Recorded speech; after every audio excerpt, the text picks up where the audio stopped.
Recording. Hello, ladies and gentlemen, and welcome to the Say Report. I'm your host, Devon Decker, and joining me, my host companion, Sejohn Sarowick. You don't get to be surprised that you started recording yourself. I do get to be surprised that I started recording myself, because let me tell you a little story about a man named Dev. It was all instinct. Like, we were talking, we were doing like the little how you been, that thing that we tend to do before we start recording. And then my hand is like, yeah, I'm going to start recording this. I'm going to start recording. There's nothing you could do. And here's a little glimpse behind the curtain, as it were. I was singing Body is a Wonderland, but the lyrics were Centerfold by the Jay Giles Band. So that's not worthy of being recorded. No. Your body is a centerfold. Body is a centerfold. Ever since you got your hand replaced with Joe Rogan's, though, I understand. It's just podcast. You win. Whatever happens in the show, Sejohn is the winner, and I feel real bad about it. Now I'm freaked out about my hand, though. You're making me very conscious about my hand.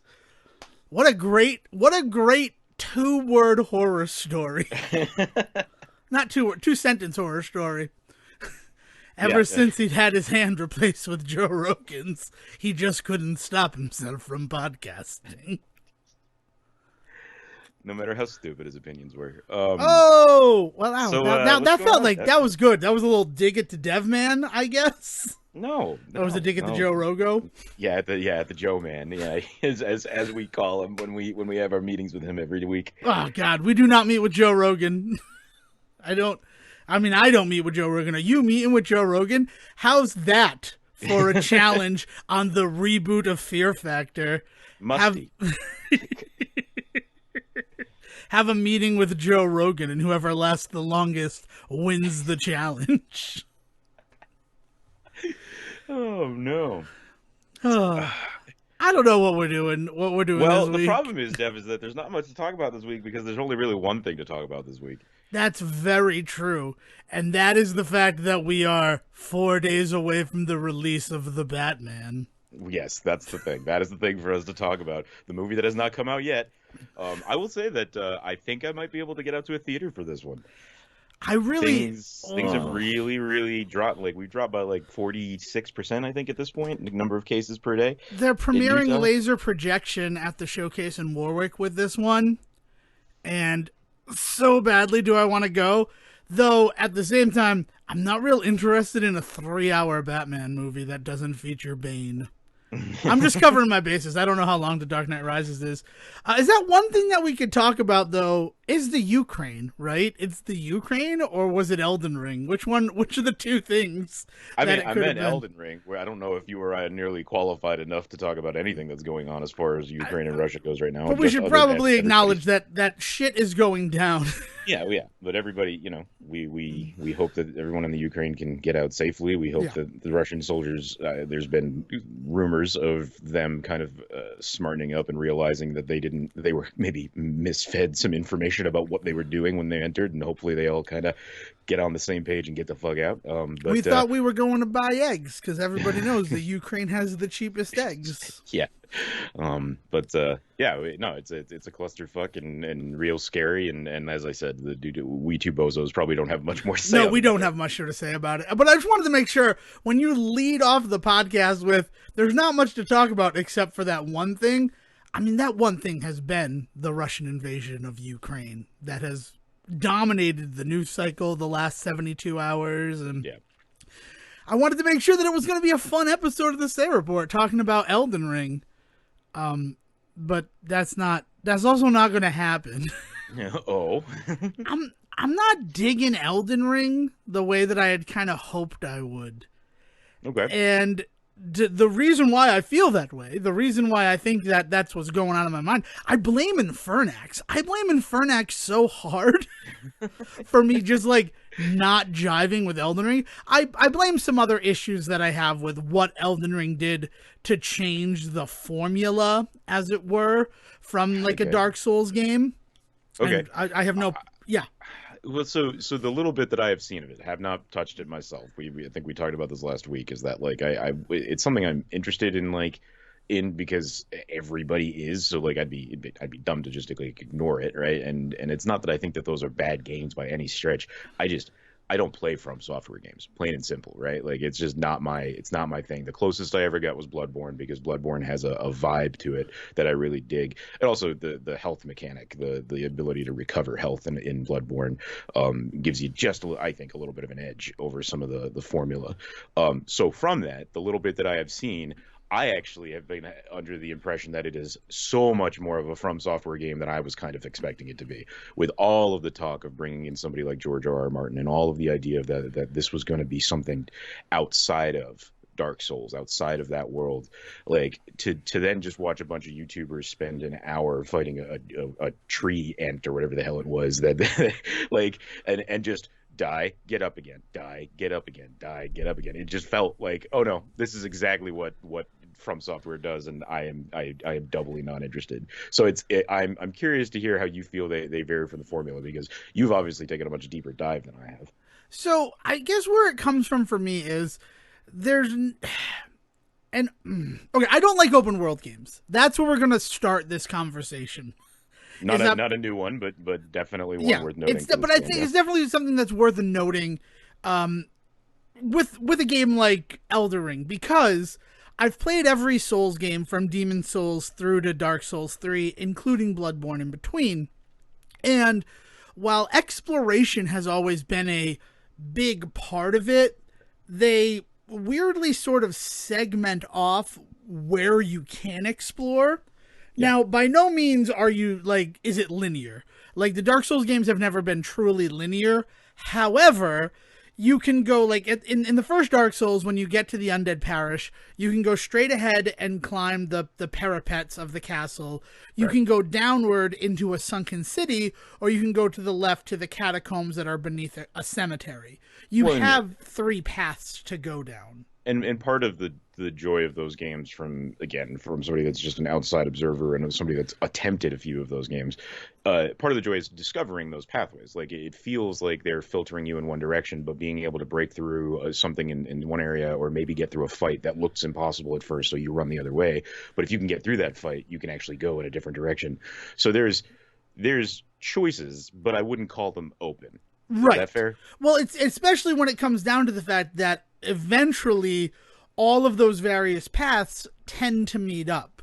Now, in the first Dark Souls, you know, you get to, there's 2 bells. There's an upper bell and there's a lower bell that you need to ring in order to move forward into the game.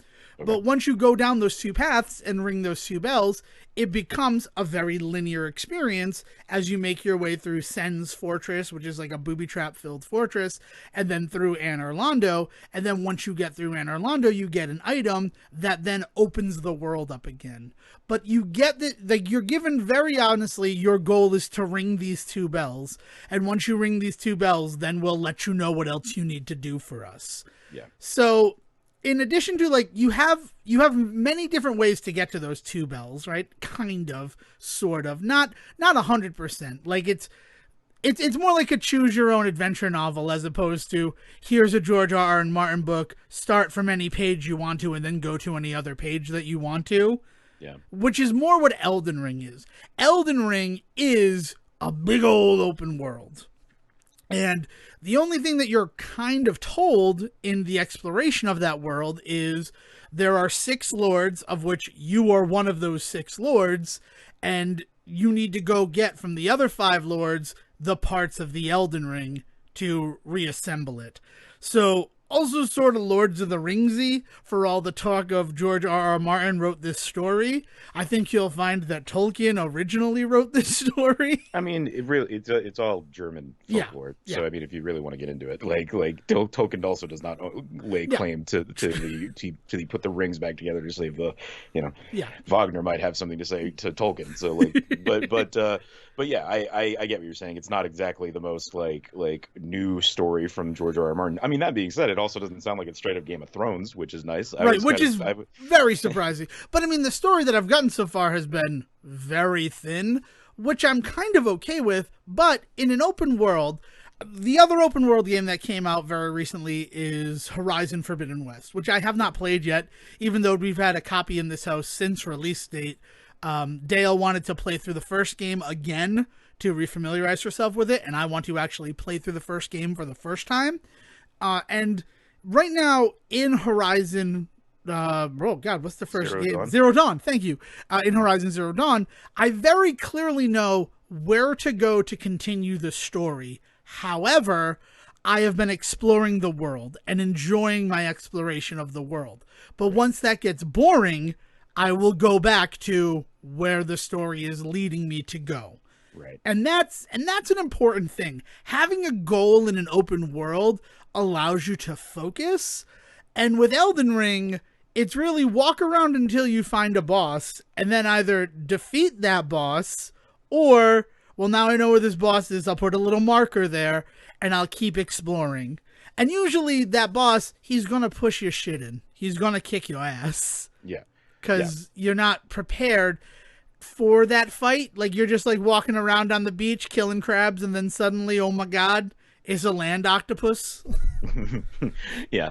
Wait. And I mean, I don't know. To me, that seems like that seems very in line with a lot of what I experience with Bloodborne and things like that. But it seems maybe more so. I don't know. So far, you haven't said anything that seems too out of the ordinary. Yeah, I guess it feels different to me. I guess it feels different to me because there's always been a pretty clear delineation of when you're going to make that progress to either the next section of the map or there's going to be a boss here. Yeah. But in this one, I found a Sunkenberg, I think was the name of the city, or like Sink Town. It was a city that a lake had ended up like overflowing into, and I was just exploring it, and then all of a sudden I was in a boss fight with the Tibia Mariner, who's a ghost skeleton in a ghost boat.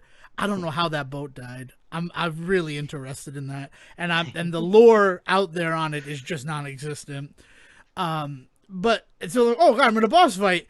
And I hadn't saved for a while. I didn't know where I was to get back to it. And it was one of those situations where I need to win this fight.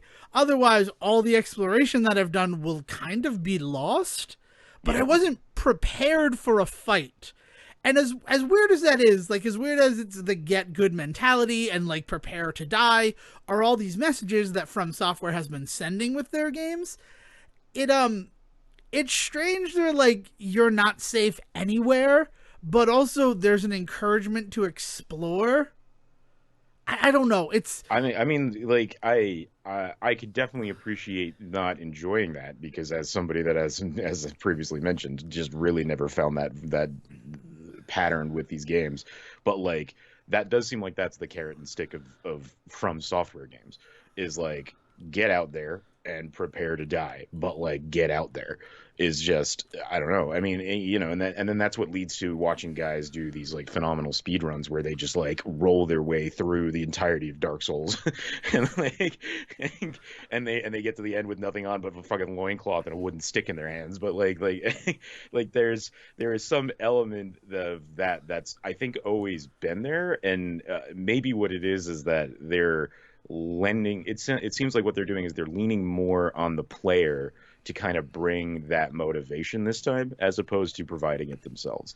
And like I already don't have the motivation to get through one of them when they are like giving you a little bit more of a carrot and less stick. So if they've really kind of extended like the amount that they're willing to kind of give you a hand with in this game, or rather not extended but taken that back, I've doubly got no interest in this because yeah. I mean, I've been playing it. But my original plan to like start at midnight on Friday morning and just keep playing. 2 hours in, I'm like, you know, I'm not really enjoying this the way that I thought I was going to enjoy it. Yeah. And again, my big blame for this is something like Infernax, which Infernax, yes, it's a 2D game. Yes, it's a much smaller world, but really at the beginning you're told break the five seals to open this door. Right. Which is a very like Dark Souls quest element. Like go ring the 2 bells and then we'll tell you what else to do. Go break the 5 seals and we think that one of them might be in this location is how Infernax starts. And then as somebody who's played Infernax, I realized, oh, well, you can get to 2 of the places where you do the seals right from the beginning. The really like only required dungeon is the third dungeon in order to open up the entire world. Yeah. Everything else is like kind of accessible from the start. And then once you beat the third dungeon, you get the ability to travel vertically, which is how you climb the mountains. Right. But this is a game that, like, my first time I found the final castle before the fourth castle. And then, like, I sort of just brute forced my way through it. And now it turns out Infernax has 8 different endings, which I wasn't expecting in any way, shape, or form when I started that game. Good ending, bad ending is what I thought. And then I stumbled upon the ultimate good ending. So then, oh, there's probably an ultimate bad ending as well. Or evil. Like, they don't want to use the word bad. It's good or evil. And then, once you do both the ultimate good and the ultimate evil ending, if you've killed every type of creature, you're given the future ending, where your character is sent forward to the future to kill Azazel, the ultimate evil. And that turns into Contra. You're given a gun. You're given the most powerful weapon in the world, and it's a infinite ammo machine gun.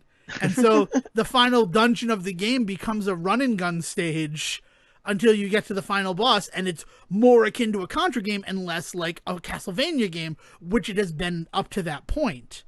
And then along the way, there are like 2 deviation points where you can go that also unlock like secondary endings that are not there. So at the end of the day, there's 8 different ways to beat that game. And in that time to prepare for Elden Ring, since I had started Infernax, which might have been an issue on my part, I like played and I learned that game. And I'm at like the stoop of, do I want to speedrun this game? To the fact that I started speaking to the speedrunning community for Infernax last night. And I'm like, well, I don't want to do this. I don't want to speedrun this game. And it's because of one jump in the fourth castle. And I know that that's the reason I don't want to do it. But then like, no, you can learn to jump. And I'm like, it's just so far in. And I can do everything up to that jump. But that jump tends to be where I miss. And then like, I would just lose all that progress. Right. As I watch this guy who's slowly taken his run from an hour and 46 minutes down to an hour 5. I'm like, I'm not there yet. Like, maybe without really timing myself, I got like a 90-minute run in me. I don't want to do the work to get almost to an hour. Yeah. And that's just where it is. But a game like Infernax, which is also just kind of walk around the world, talk to people, and figure out what you have to do, it really captured my mind in a way that open world games like that tend not to. Mm-hmm. And then I'm like, oh, well, I'm definitely ready for something like Elden Ring. And then I queue up Elden Ring, and it's way open world. And, I mean, it doesn't help that a lot of people were comparing it to something like Breath of the Wild. And again, not the biggest Breath of the Wild fan, but Breath of the Wild really defined exploration in an open world space in a way that is undeniable. And you have almost none of those features in Elden Ring. Yeah, yeah. Like, if you had the glider, I think it would change things a little bit. Yeah, I mean, the ability to glide, the ability to see the thing in the distance, tag it, and then look at your map and realize, like, exactly how far away it is and things like that, so you could plot out what you would do next and things. There's a lot of quality of life stuff in Breath of the Wild that people I don't think about. I don't think they think about it whenever they compare a game to Breath of the Wild. It's like, is it Breath of the Wild just because you have the ability to go into an open world and you can run to the end if you want in 5 seconds? Because that is definitely part of Breath of the Wild. But the other part of that is the set dressing on it and the ways in which it makes that appealing or not is very, very, very key to that game. And so if you're going to compare to Breath of the Wild, I feel like both elements need to be there. And it sounds like that second half is not. It sounds like the little details are just not there to kind of help and improve your time in that world. That's a bummer. My biggest issue, right? So you talk about Breath of the Wild and you can set something off in the distance. I've done that so many times in Elden Ring. I'm like, I'm playing with a friend. Hey, Mark, how you doing? And he's like, dude, you got to get to the northwestern corner so that we can try to take down this boss together. And I'm like, all right, cool, I'll do that. I will work towards that. And I set a waypoint on my marker to head to the northwestern corner, and everything is fine. I'm able to make it. And then suddenly, there's a huge fucking chasm between me and the rest of the world. And I'm like, I don't know how to cross this chasm. Or I'll be like, all right, fine. So the chasm, I know that that's there, but I can go this way to get to the northwest. And I go that way, and then, oh no, those are just cliffs. But there's no delineation on the map that I shouldn't be able to get to those places. Because it's a 2D map. It's not topographical. There's no elevations on the map. So I'm like, oh, there's a road this way. If I just follow the road, I should get there. And then, oh no, why would you think that? Why would you think that that would work? So that kind of bums me out too, because I want to explore. Like, I found the boss that has been, I saw a bunch of people on Twitter saying, like, I was at him for 6 hours before I felt like I made any progress. And, you know, rather than waste my time with him, even though I've gotten close a couple of times, I'm like, all right, well, I'm going to go explore and I'm going to go level up my character so that when I come back, this fight will not be as difficult for me. Right. And in so doing, I found a bunch of other locations. Like, I think I found, like, the 5 rings. I'm comparing it a lot to Infernax again because it's the last experience I had, but it's also sort of similar with the find the 5 people and get their 5 pieces of the ring in order to continue the game storyline. So I think I found a second one of those in, like, the Scarlet Kalid area, which is like a poisonous bog. Yeah. And then, but then Mark is like, yeah, I'm in a bog too, and it's on the northwestern corner. And I'm like, well, my bog is on the northeastern corner of the map. And honestly, I found it because I opened a treasure chest that was a trap and warped me there. And then I had to, and I mean, you have fast travel open from the beginning, and there's no punishment for fast travel. It's not like something where Horizon Zero Dawn, you have to have a sleeping bag in order to do the fast travel, and it consumes one of them each time. Like, you just have unlimited fast travel in the game, and that's cool, and I can get behind that. But then, like, oh god, I warped into this, and I was at, like, the bottom of a mine, and then I found a site of grace, which are like the bonfires if you're going to talk about the Soul games, right? Or the hunter lanterns to talk about Bloodborne, since you played Bloodborne.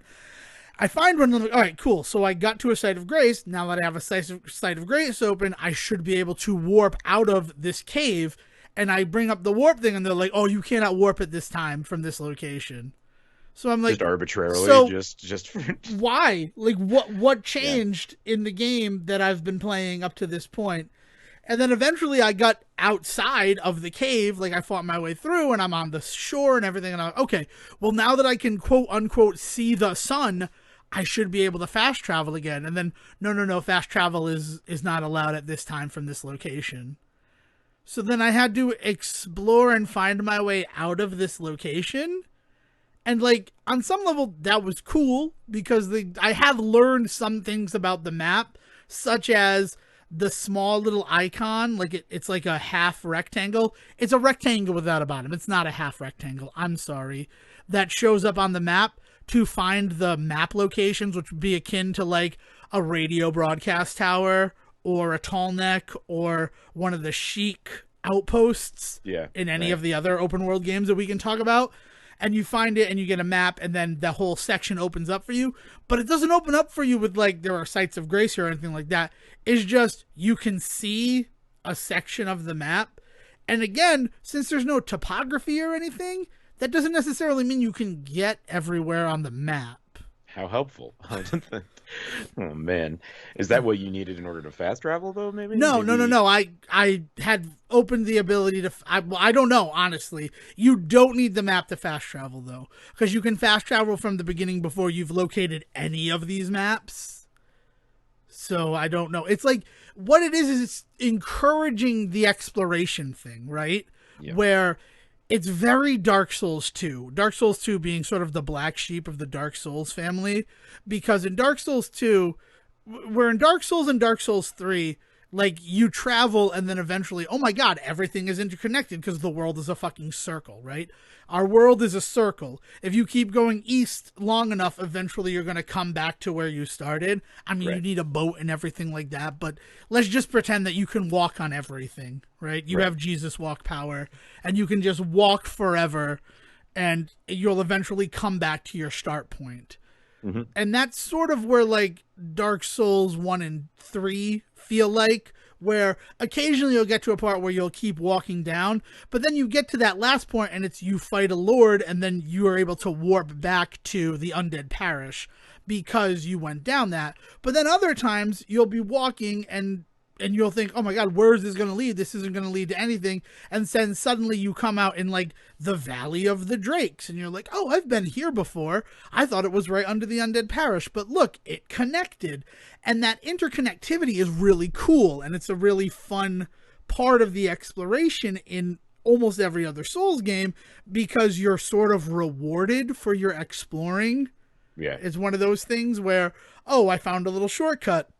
Dark Souls 2, in differentiating itself from that, you have four directions that you can go from the like starting town, and each one of those four directions ends in one of the lords that you need to defeat.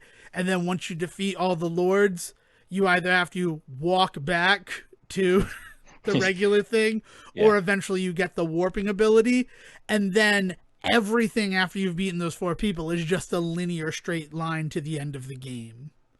So like it's not like that fun, but it really is one of those things where you just kind of follow legs out to all four corners of the world, as opposed to finding how each part of the world sort of connects because it's a cohesive environment. Look at that mountain, I'm eventually going to climb that mountain. Yeah. You don't really feel that way in Dark Souls 2. In fact, there's a whole section in Dark Souls 2 where you keep descending deeper and deeper into the earth.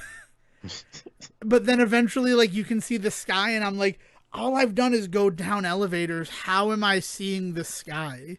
I should be subterranean right now. Unless I went through the earth, like when you dig to China as a kid. Mm-hmm. Like... Like every kid eventually does at least once. Every right? kid, that's how you become an adult in modern day. You dig through to China, and it's really hard to like navigate the core. That's my favorite opening to The Simpsons. Can I just be honest with you? That one where Bart is just digging a hole for no reason. I mean, it's also pretty indicative of the fact that The Simpsons became a show of bait and switch topics. Like, we have a funny idea, but it's really only going to cover like 11 minutes of an episode. So let's have Bart digging a hole for the first 11 minutes and then have that somehow trigger what the other thing we want to do. Sorry, I've been thinking a lot about The Simpsons because, well, right now, as we're recording on the 27th of February. And that is when the first Simpsons cartoon premiered on the Tracy Ullman Show. Back in 1989. Man. Shoplifting, where Bart steals the chocolate bars. So I've been thinking about that. But also, like, I understand what's going on in the Ukraine. And again, we're not the people to really be discussing about it. But Twitter being all of these properties showing that they stand with the Ukraine. One of them was just The Simpsons and all of them holding Ukrainian flags. And it's kind of stuck with me as an image. I don't know. It's a we're in a weird moment culturally. Yeah, like there's no denying that. Yeah, I don't know. But yes, back to Elden Ring. So it feels like they took that whole idea from Dark Souls 2, where you're just going to keep going out and exploring the world, but we're going to be forgiving in the fact that you can fast travel from anywhere back to any of the sites of grace that you've already visited. Yeah. So it encourages exploration in that way, and I sort of appreciate it, but it's really the only thing that I appreciate about the game right now. As much as it feels Dark Souls 3-y, which is good because Dark Souls 3 had the best combat of all the Dark Souls games, they added a jump feature because of the open world nature, and that jump feature is real hit or miss with me. Like, there are times where it feels really cool, and then other times it's like, eh? They took the stealth element from Sekiro, which is another FromSoftware game, which is one that I will admit I did not click with at all, because I thought it was going to be more of a fighting game, but it's a lot of stealth stuff, and going head on with stuff is a good way to die. Yeah. They took the stealth mechanics from Sekiro, and they're different from the stealth mechanics of every other open world game that I've played. Like, to duck, you click in the left stick as opposed to, like, push in a button to initiate stealth mode. Okay, So yeah. I waste items every time I try to go into stealth mode because that button that goes into stealth mode on Horizon or Breath of the Wild is a consumable button. I mean, you can like rebind, can't you? No, I mean maybe I haven't looked into it, but I don't want to. I want to learn the game that as it is, so that it feels unique, which is kind of crazy. And they've done some really cool stuff. Like they've added more shortcut buttons to Yeah. access your inventory faster, which I really like. Holding the triangle button and then any of the buttons on your D-pad now can activate whatever you put there, which is nice. I don't know. I thought I would enjoy it more, and I'll admit that as I've played it, I've gotten to enjoy it. It's not one of these things where I don't enjoy it because it's too hard.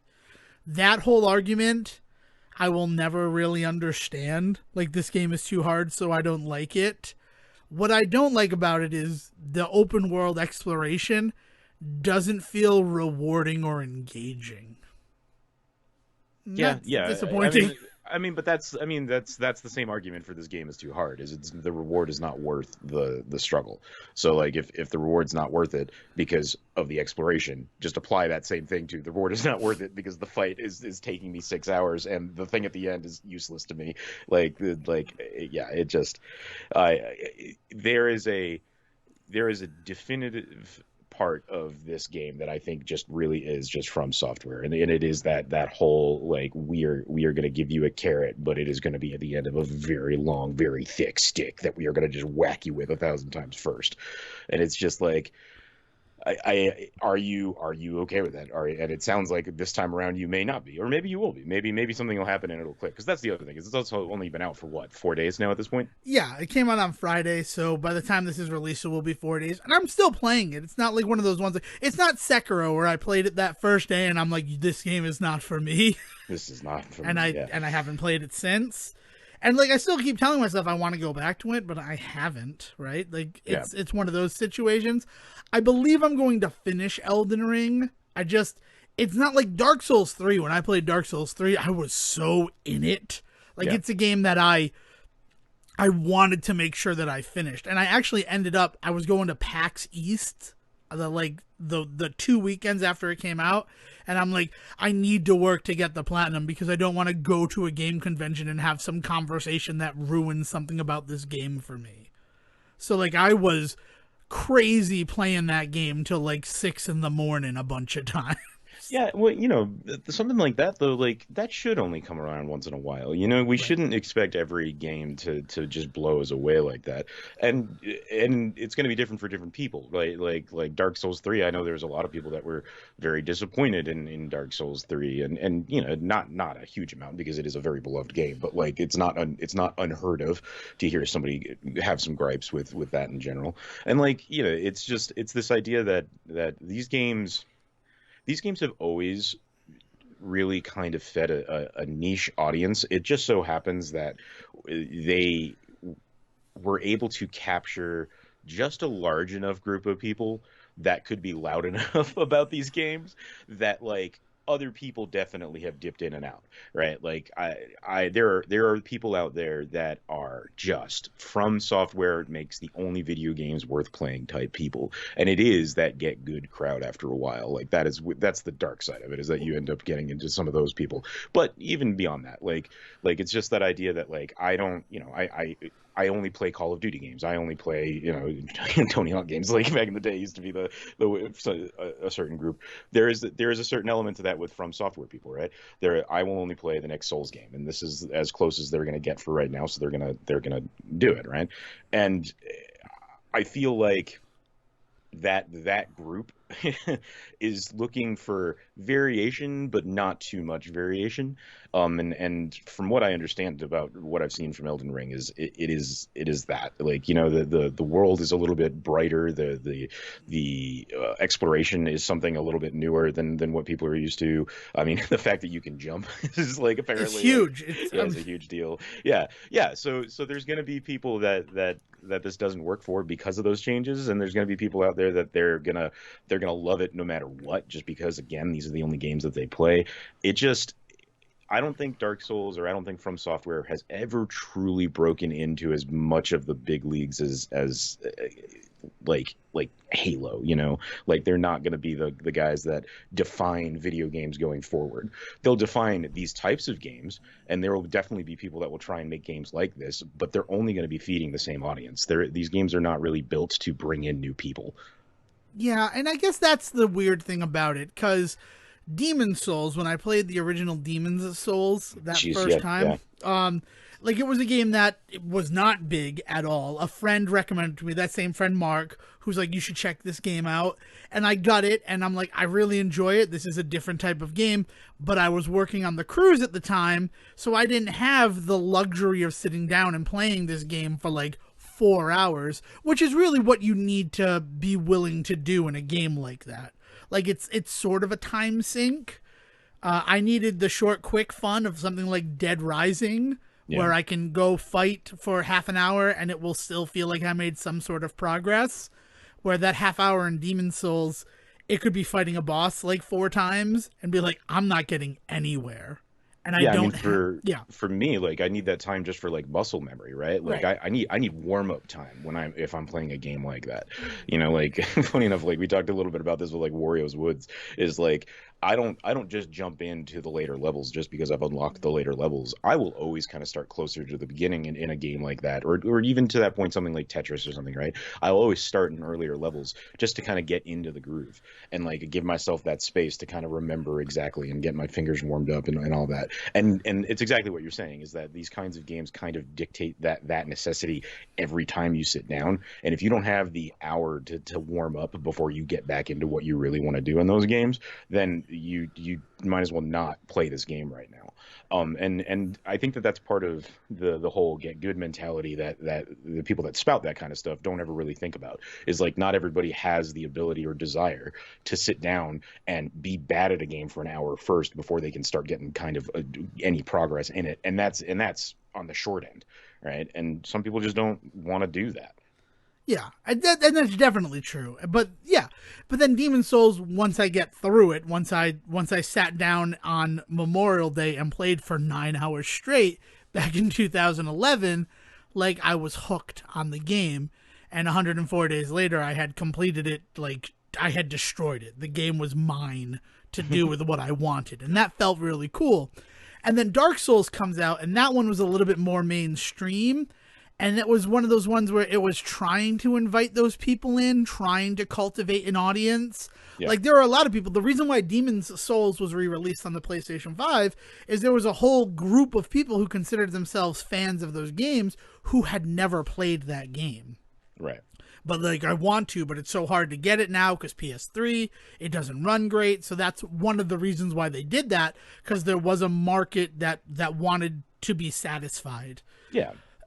So that group has definitely grown. I just still think it's still pretty off the beaten path for a lot of people. Yeah, and it's weird to think that though, because I feel like if I go to Twitch right now, everything will be people playing Elden Ring, even if they're not good at it. They're still doing it because it's what people want to see right now. Sure, it seems like that. So it's strange to think of it as this game that has almost like universal interest, but it's not going to really move the needle anymore.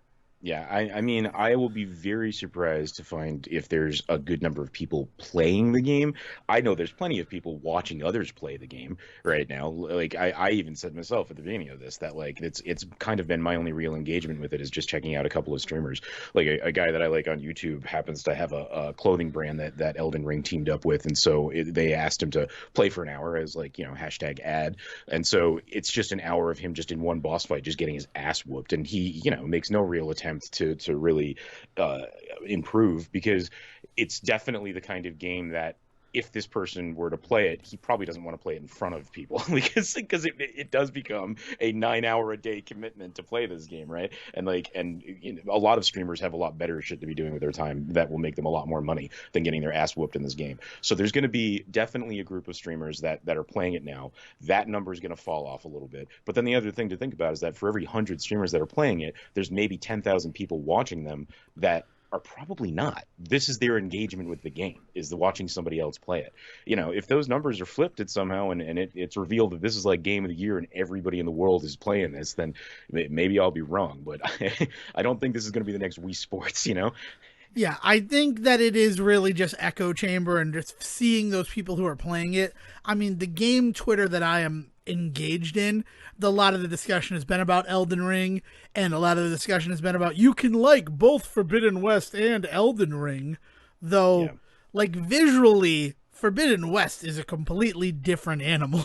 Yeah. In terms well, of the bigger thing is the real way to tell if a game is doing anything interesting is you got to leave gaming Twitter and see what people are saying about it. Right. Because it doesn't matter what gaming Twitter thinks about this stuff, because they're going to talk about anything that's hot and new in gaming, because that's literally what it's built for. The difference is Jimmy Fallon talking about it, right? Is somebody out there, is LeBron James like tweeting about how he's been scoring, hot points in it and stuff like that. And sometimes they are, and sometimes that stuff kicks off, and like that is what leads to other people getting engaged and stuff.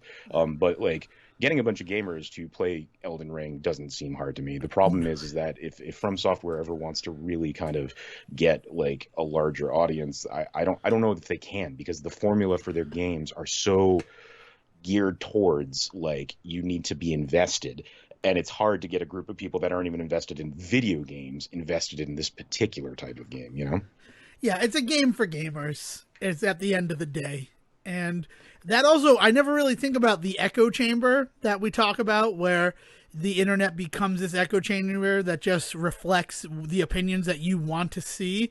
Yeah. But Elden Ring being the dominant news topic on my Twitter stuff, especially in wake of the things that are going on in the real world, really is pretty indicative of that. And a proof of that being the case. Yeah, on my end, like with the thing that I need to get everybody to stop talking about and try and avoid is Batman stuff, because everybody's just been losing their minds about this movie coming out next week, and like I'm excited. Like, don't get me wrong, like I am definitely going to try and get and see this movie. As I said, I think it might even be the first time I try and venture out to a theater, because things are looking so good around here. I still might make sure I do the whole reserved seat spaces between stuff and make sure that I go to a theater that does that, but I actually feel like I might be comfortable going and sitting someplace for a couple of hours to go see this movie.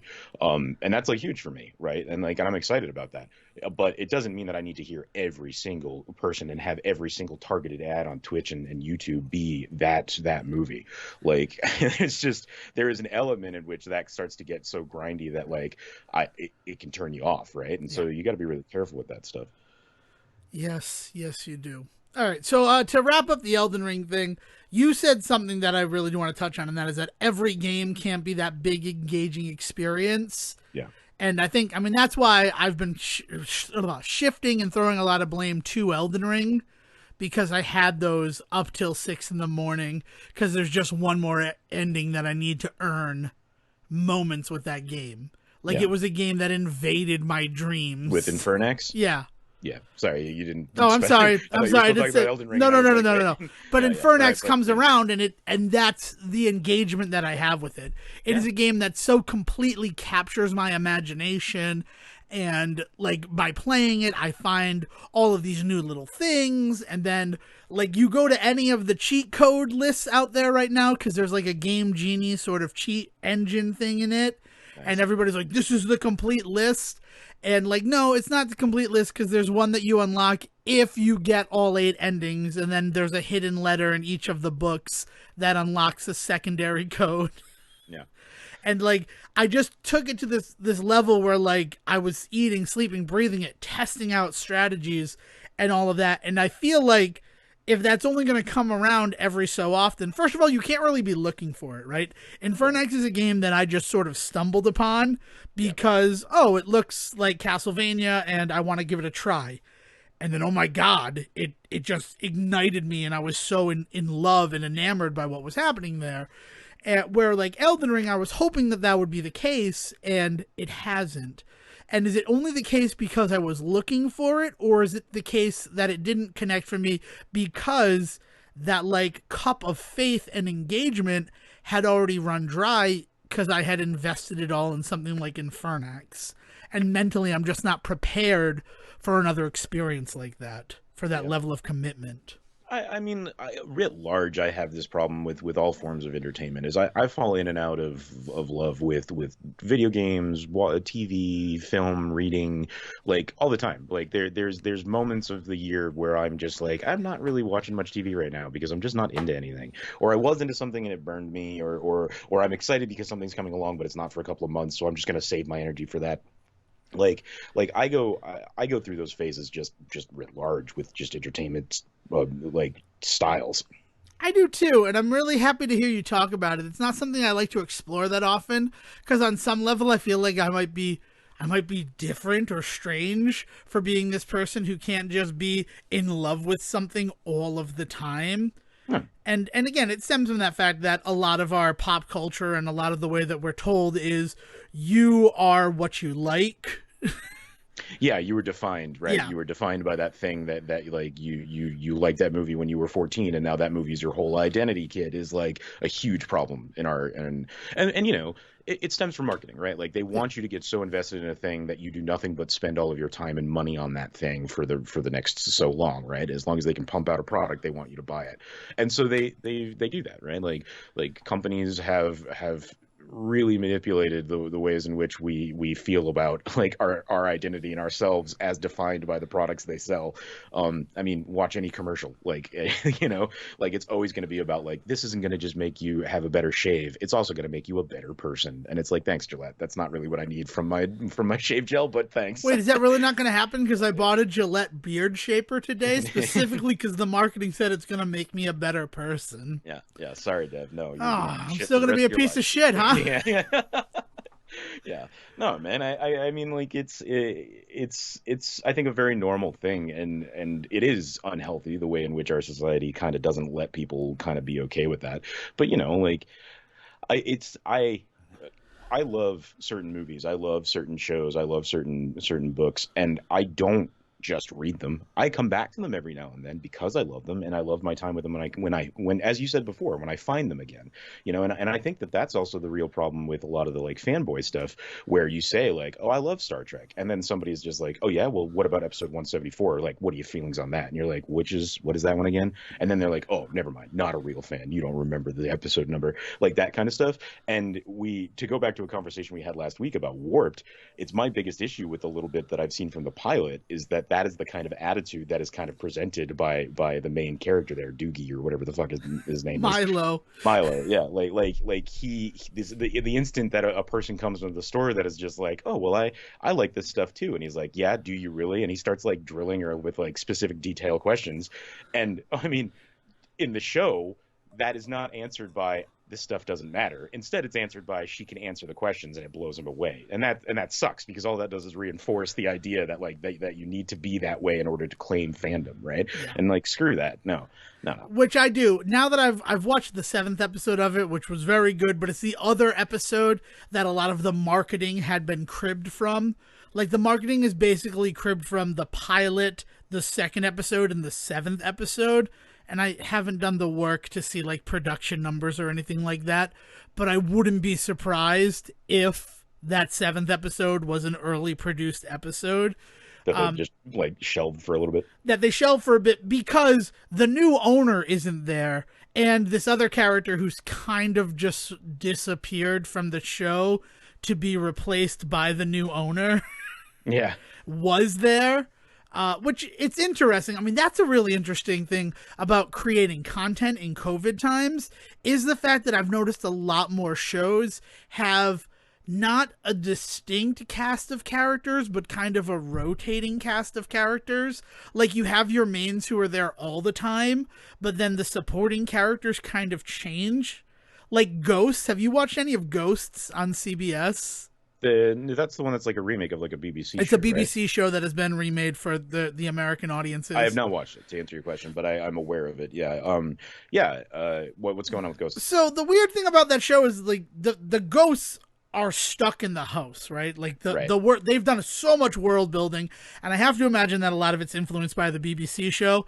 I just don't want to watch the BBC show because I don't want to have another Call Me Cat on my hands, where I go and I watch Miranda, and it is just so much better than Call Me Cat that now I can barely watch Call Me Cat. Mayim Bialik and what has been revealed about her also doesn't really help Call Me Cat. I will Yeah. just be honest about that. Yeah. But Jeopardy. yeah. Well, when Ken came back on Valentine's Day, that was like the happiest I've been in such a long time. And I know that eventually it's going to go away and she'll be back, but I don't know. She doesn't have the pacing for Jeopardy, but I don't want to talk about Jeopardy because I feel like I need to get the fuck off Jeopardy Twitter is what I need to do. I'm so fucking tired of it. I don't know what post I liked or what comment I made where, like, I opened up Twitter on Wednesday and the first thing I saw was, sorry to everybody who's waiting to watch it on Hulu, but I'm the winner of the Jeopardy College Championship. And I'm like, what? Why is this? I don't want to see who won the championship that I've been watching. Yeah. Like, come on, Twitter. But also that college championship was not good. I didn't really enjoy it. And I feel like we were talking about something before this, but I'm going to...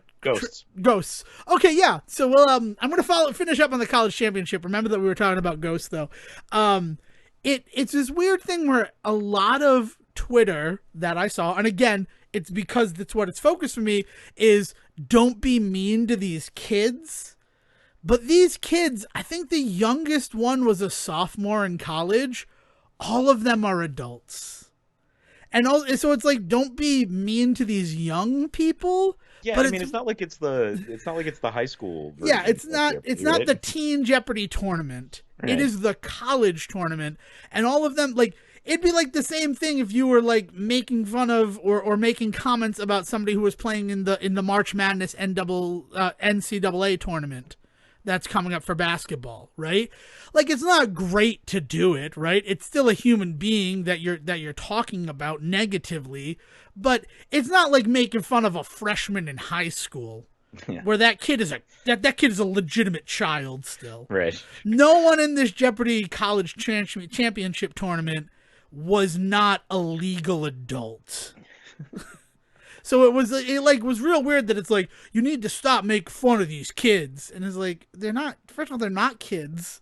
And second of all, isn't that just the world, right? If you put yourself out there, aren't you like understanding one of the pact that you're making is you get to go out there and you get to try to win $250,000 in the college tournament of Jeopardy, but understand that you're opening yourself up to criticism from the grander public.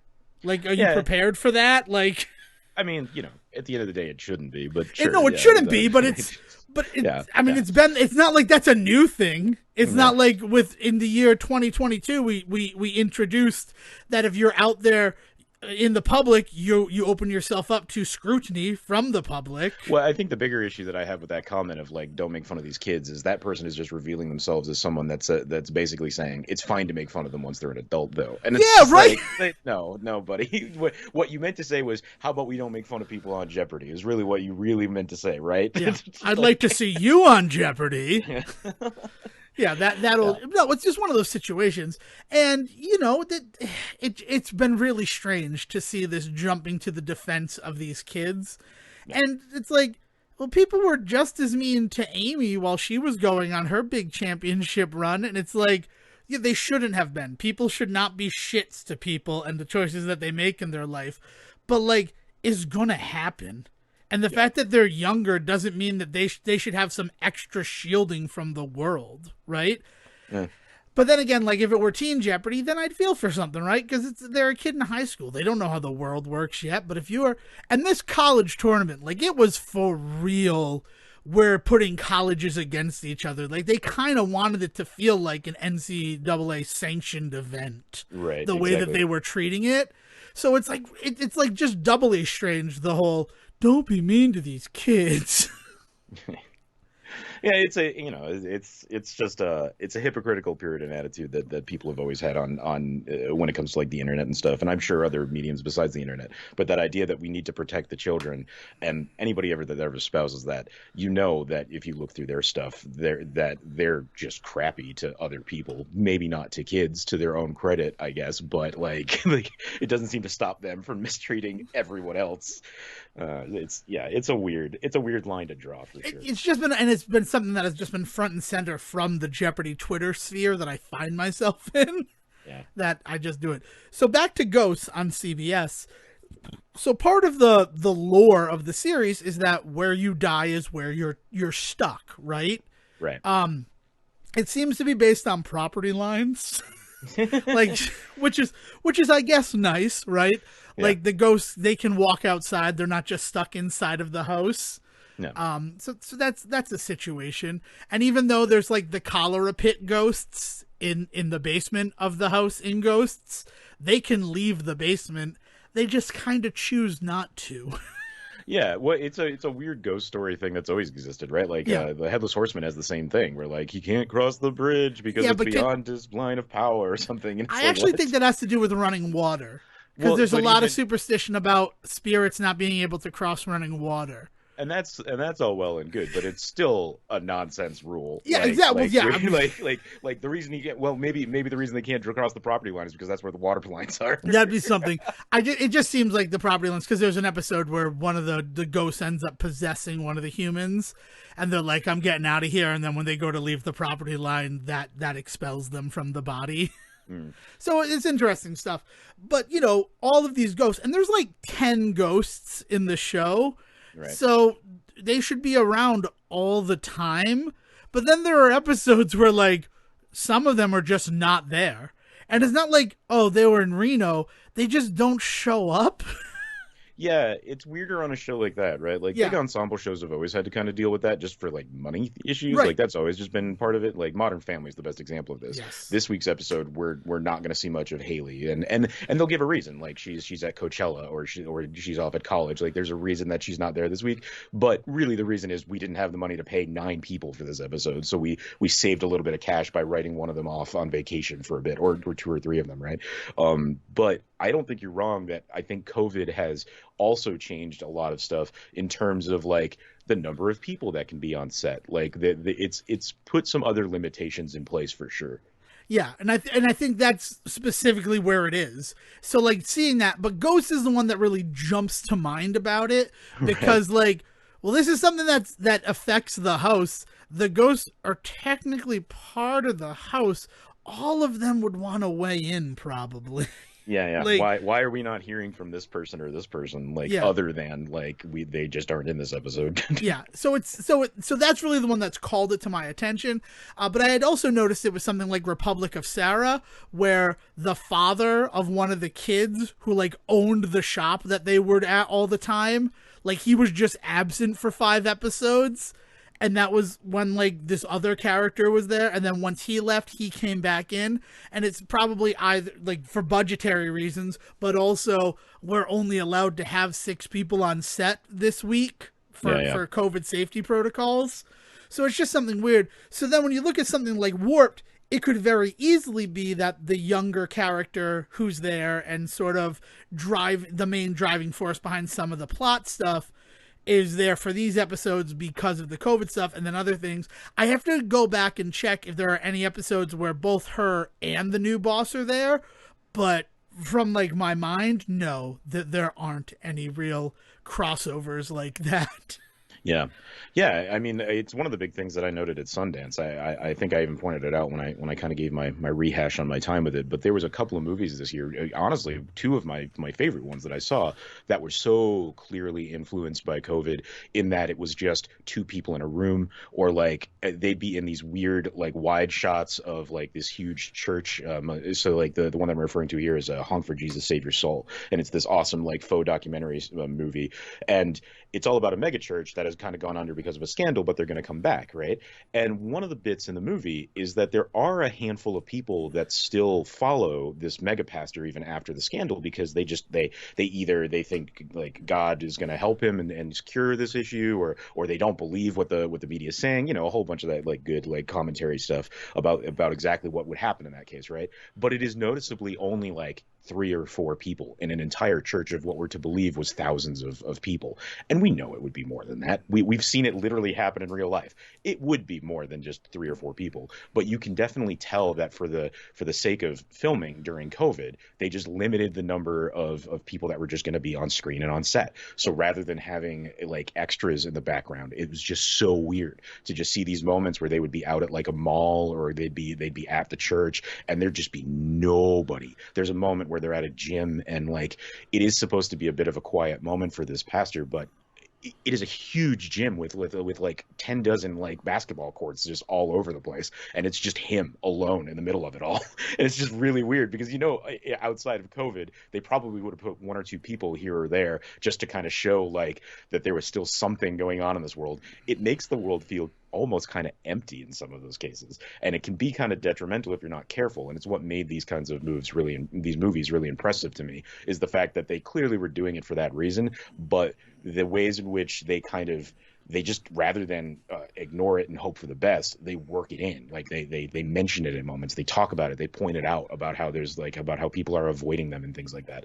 And it's just really, it's really interesting the ways in which media has had to kind of come to terms with, well, COVID, we don't want to stop because of COVID. Like, whether you agree with that mentality or not, it's been interesting to watch. Yeah. It's been interesting to see how we've evolved on the fly. Yeah. Really is what that comes down to.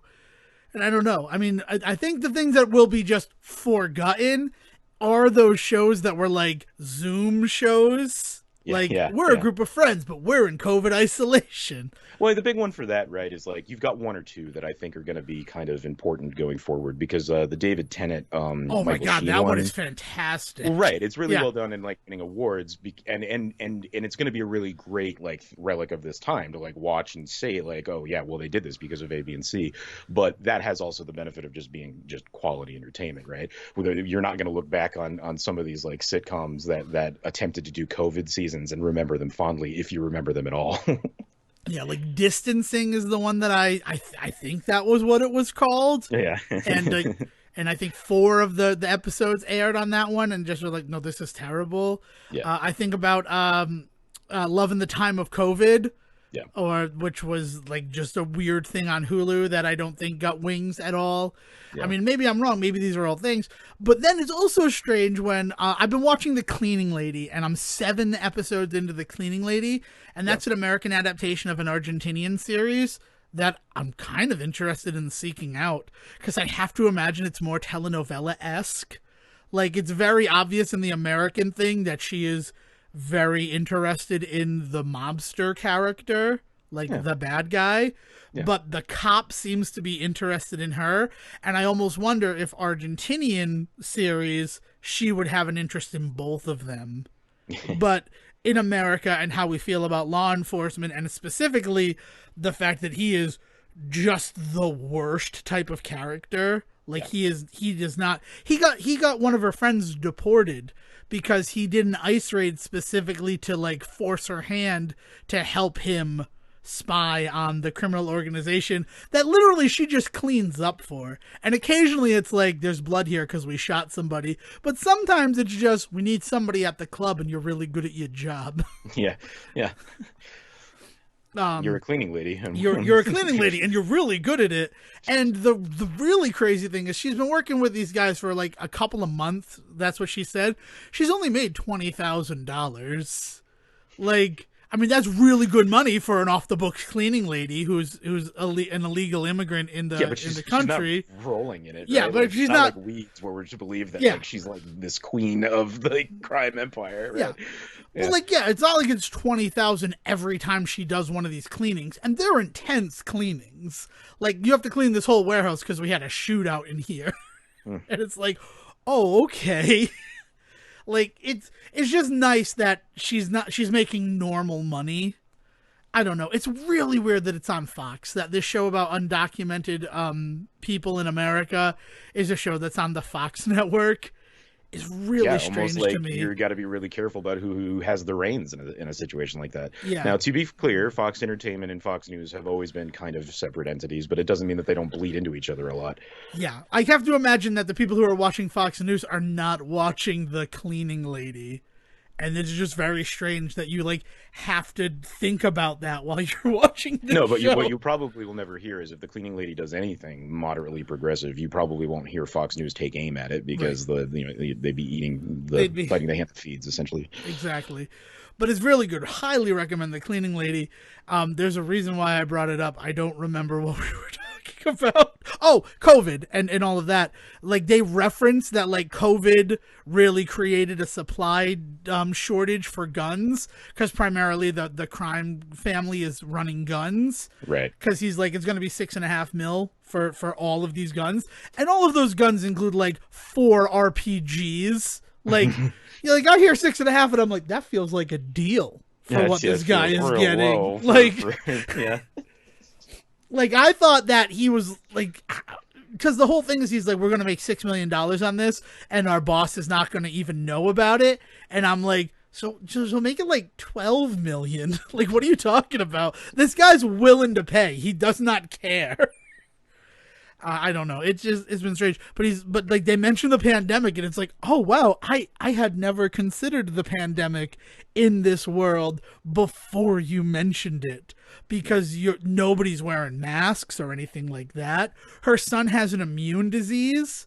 So like now I have to think about the fact that her 5-year-old son who needed a stem cell treatment or he would die. Yeah, like, I mean, this is the kind of shit that people will call out as quote unquote virtue signaling, and it's kind of hard to argue with. It's the same shit that we talked about with the Connors, right? Where like they want to acknowledge that the pandemic's going on, but then they'll stand less than 6 feet away from everybody with their masks down around their chins while they talk, and it's just like you guys are really screwing this up. Like, yeah, like either be within this world or don't be, but like you're really sending some terrible mixed signals right now. And I know that it's supposed to be like the after time. Like I would imagine it's set in 2022. Yeah. But I mean, has Vegas relaxed the mask mandate that crazily? Like, yeah, I mean, like, I am still like talking about like numbers and percentages and hospitalizations when I talk about going to a movie in a couple of weeks, with the intention of like watching those numbers until then to really finalize my decision. Just because I'm saying I'm willing to maybe go to a movie theater doesn't mean that I think the pandemic is over, right? And that's the problem, is that you're pointing out that we've now got a slew of shows rather than trying to deal with, oh, this is going to be our truth for a while. We're now going to have a slew of shows that are just basically going to act like, yeah, COVID happened, but we're past it now. And that is a whole other problem of just like, no, wait a minute. Yeah, it's strange, and it was kind of like tonal whiplash for it to happen in the show. Yeah. And then, I mean, yeah, because we talk about the Providence Friars had a big basketball game last night. They won their championship thing, and I don't think that it should be allowed that everybody gets to rush the court when a college basketball team wins. I mean, the sheer pandemonium. Yeah, no. I mean the intensity in which sports in general is often celebrated is already something is very foreign to me. Add to that the fact that I'm like, why is everybody touching? Why are we okay with this? Yeah, like already you look at the stands and Dale's like, that's a lot of people in the stands and they're all on top of each other and I don't see any masks. And it's like, you know, but the numbers are down and all these other things and all those things that you say, but it's really hard to look at all of those people on top of each other yelling and like you see the spittle coming out of their mouths. I sent a photo to the Discord that we share of that woman. Meme. Yeah. We need to get that up on the internet somehow with something. Yeah. It's just nuts, but it's like that's what everybody was doing, and it's hard not to look at that and think, oh, is this the latest super spreader event for somewhere like Rhode Island? And first of all, our news cycle right now is completely dominated by what's going on between Russia and Ukraine, which weirdly feels like that might be the point of it, right? Like I don't want to go down that hole either. I don't want to wag the dog, but it's just one of those situations where COVID who is what it feels like.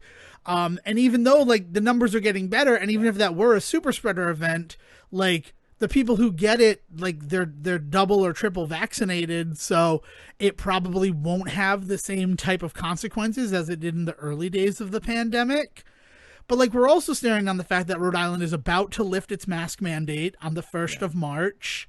And then that's going to come to the college for the 21st of March. Yeah. And like, oh, so exactly 3 years time, Yeah. which feels strange. Like, I don't know. It's just, and then you watch something like that, and to think that like on a normal day, I'm 20 minutes from where that is happening. Yeah.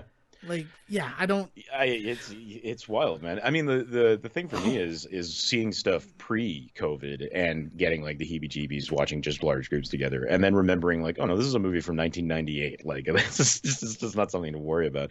But I mean, if anything, it points out a lot of stuff that we were really taking for granted for a long time. Like even something as simple as like wash your hands after you go to the bathroom, and then like learning in the pandemic that there were people out there that like maybe didn't do that enough, right? It's like a wild thing to think about if you're somebody that does, but yeah, like it became a thing where we had to like reteach people how to properly wash their hands because some people hadn't been doing it right for the last 20, 30, 40 years of their lives. You want me to wash my hands in the guest bathroom? What? Yeah, that's where people Yeah. go to the bathroom if the regular toilets take. No, what? No, that's a sink. That's for cleaning things. I thought it was like Fenway. You just pee in the sink. Yeah, like there's a lot of that sort of stuff that we all just kind of we don't do. The biggest thing is wearing a mask when you're sick. I hope, and I've said this before, as like I hope we don't ever lose that because it's something that all sorts of countries all over the world do just as a common courtesy. Is that if you're feeling the sniffles, you're feeling like you got an itchy throat, you throw a mask on if you're going out to the grocery store because you don't know, you might have something you don't want to give it to anybody else, and that should just be standard practice. But the ways in which like we have turned the mask into like a political statement probably mean that I'm not going to get my wish. People are going to definitely like defiantly never wear a mask, even if they're hacking a lung up, and that sucks because like it should just be common sense that like if you've got something, it doesn't have to be COVID, even if it's just a common cold or the flu or something. You should try like, to mitigate the it. transmission of any disease that your body might be acting as a ferryman for. Like exactly. It's one of those, because I'm nervous with like them lifting the mask mandates and then like specifically at my place of business being like you don't need to wear them anymore on the 21st. What the status is going to be on, like, I'd like to have a mask on still when I'm dealing with people, at least for a little bit. Like, I don't think forever, but like right now I have a mask. I wear an over the head mask and I have it hanging around my neck when I am alone in my office. If there was nobody else around, because my office suite is generally empty except for me, and I am in my specific office space, I have it there so that if somebody walks in, I can put it on to engage with them. And if I leave my little protected office, even to go out into the suite, I put the mask on, even though I'm alone. Yeah. Like, it's one of those situations, but I'm like, I'd like to still be able to do that. I don't want it to be like an overcorrection with like, you don't have to wear a mask to, why are you wearing a mask? Yep. Yeah, I'm very nervous kinda... that that's going to happen because of the politicization of them. Yeah, I mean, like there's no doubt in my mind that there's going to be issues. Some people are going to take real issue with anyone that they ever see wearing a mask going forward, and that sucks because, like we were saying, there's no reason to not wear one for any illness, not just a major one like COVID. Like it's just ridiculous. Oh man. Wow. Sorry, I didn't mean going on, Dev. What else do I got going on? Arthur ended after 25 years this week. Yeah, and that's actually huge news on your end because a lot of what was going on in the live action filming for the little bits and pieces was actually happening in the New England area. Yep. There's a guy from Rhode Island that won a big award probably about 10, 15 years ago at this point for filming those interstitials. So that was the first thought I had, as I was like, oh man, all those kids are not going to get to be filmed and be an Arthur anymore. And that's a bummer. But 25 years is a great run. That's insane. It's insane that Arthur ran for 20, because I remember when Arthur was new. I remember when it started. And like, of course, Arthur books are something that were read to me when I was a child. Right. Mark Brown has been one of the authors in this house for a long time. And of course, I watched the last episode. Did you get a chance to check out the last episode at all? The weird future stuff was a little beyond me. Part of it is because I don't watch Arthur on a regular basis, maybe. But I don't know. But that's the one where they like revealed that DW was like a cop and stuff. Yeah, right? I was watching. Okay, I wanted to make sure I wasn't watching like some like episode from 10 years ago and assuming it was the finale. No.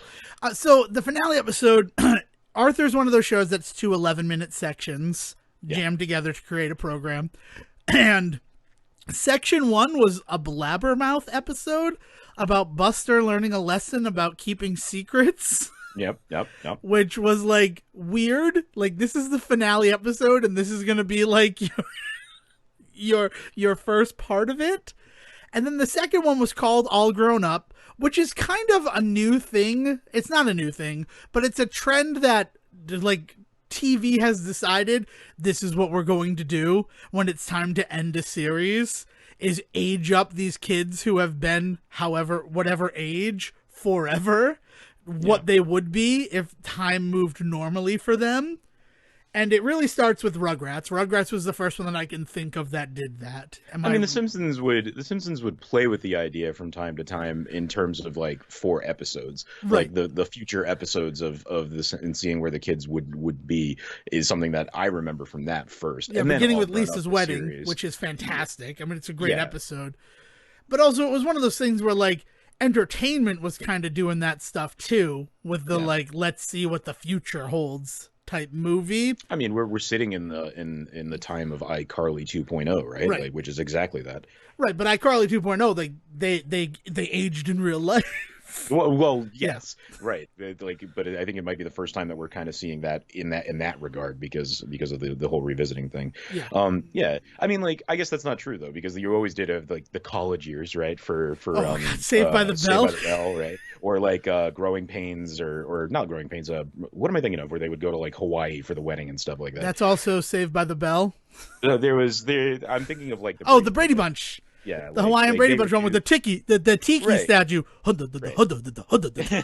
So like this is something that's been in the water. Reunion shows have existed for a while, but the idea of putting a reunion show as your finale, in an animated space is, I mean, Rugrats feels like that one because they did the all grown up thing after like there hadn't been any new Rugrats for 10 years. And they're like, let's see what they're like when they're 10 years older. And then that became a weird spin-off and all sorts of stuff. Rugrats is something I wouldn't mind exploring a little bit deeper, maybe in a very special episode. I'm not prepared to talk on it right now. We could definitely get into some classic stuff in general, but yeah. Oh, Duckman? Can we talk about Duckman? Hells yes, we can talk about Duckman. Private Dick, Family Man, love it. Sorry, it was Jason Alexander, wasn't it? Yes, it was. It's a fantastic role for Jason Alexander, and like working against Tim Curry in just like multiple different roles as villains. Yeah. Great show, Duckman. But yeah, so Arthur, they do the all grown up thing, but it's really only like a minute and a half of the final 11-minute segment of Arthur. Oh. Like, everybody's freaking out, but it's not like they did a whole 11-minute story about them all grown up. It starts with he got a book out of the library and they gave him the wrong book. So he goes to return it on a Saturday, and they find a secret room in the bottom of the library where Oscar the Oracle Octopus, a board game, is hidden. And they play the game, and it's supposed to tell you what your future is going to hold for you. I wish that I were kidding. I wish that weren't. This is fuck wild. This is awesome. This is them really just like not giving a fuck about any concept of verisimilitude for the end of Arthur, and I am all for it. Oh yeah, so they do that. So they play that, but everything that happens while they're playing Oscar the Oracle Octopus is not true. It's just like the normal sort of dream sequency stuff that you would get in Arthur, where he would imagine things, or like sort of like the Muppet Babies, Rugrats sort of thing, where like I'm gonna let my imagination run away with me because of what I just heard. Right, yeah. So they all play it. It's Buster, Muffy, Francine, and Arthur who play the game. And we get to see, like, Muffy's told that she's going to be a public servant, which she thinks means she's going to be a post office worker. But then Buster's like, Arthur's like, well, it just means you're a government employee. So you could be, like, a politician. You don't need to be a postal worker. And then hey man, postal workers get a hell of a retirement plan. It's a solid job. It's a lot of work though. They work hard. so that they earn that retirement plan. And then Francine's told that she's competitive and driven, so she's going to be a businesswoman.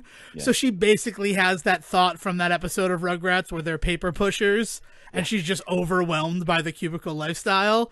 And it's like, yeah, but being a business person doesn't necessarily mean that. You could run a company. You could just be a salesman. It doesn't need to be an office job. And then Buster's told he'll be a teacher. And you see what that's... And then Arthur, it's about to tell him, but Oscar the Oracle Octopus, the game, dies before he can hear what his future holds. Oh, no. So then they're like, oh, well, let's get out of here. So then they go, and like Arthur had just left the book that he was trying to exchange for the proper book. And Mark Brown, as an aardvark, is like, oh, you forgot your book. And it's on how to draw animals. So Arthur's like, yeah, I'll check it out and whatever.